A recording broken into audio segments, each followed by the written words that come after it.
Ndagusuhuje wowe tugiye kubana muri aka kanya. Niba ari ubwa mbere ugeze kuri uyu murongo tuguhaye ikaze.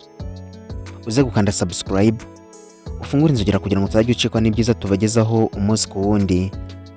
Nawe dusanzwe tubana turagusuhuje cyane kuko uri uw'agaciro gakomeye cyane. Nk'ibisanzwe rero uyu ni wa munyawacu mwiza wahariwe kukugezaho ubusobanuro bw'amazina. Aka kanya rero tugiye gusubiza umwe mu bakunzi bacu watubajije ngo tuzamugezeho ubusobanuro bw'izina Blaise. Muri iyi video turaza kurebera hamwe inkomoko y'iri zina, turebe ibiriranga, ibyo Blaise akunda, ibyo yanga, intege nke z'aba Blaise cyangwa se ibibi byabo. Turaza kureba no mu rukundo uko bitwara n'ibindi bitandukanye. Yumva rero ni Strong Studio, naho ngiye tugiye kubana muri iki kiganiro ndi Mizero Felix. Wahawe ikaze.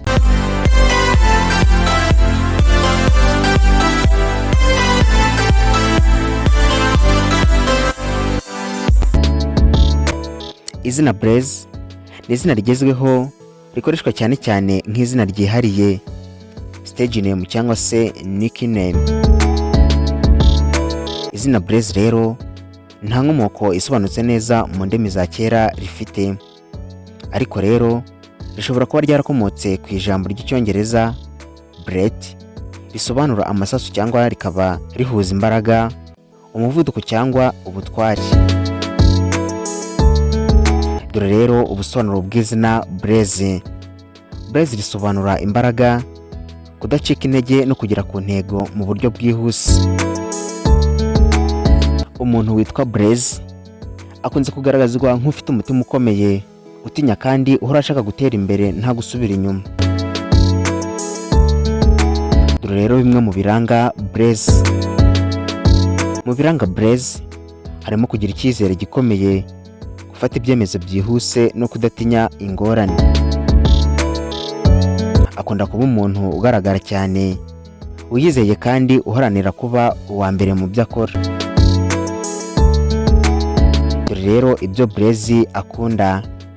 Blaise akunda gutsinda, gutahana no kwigaragaza ko yubahwa.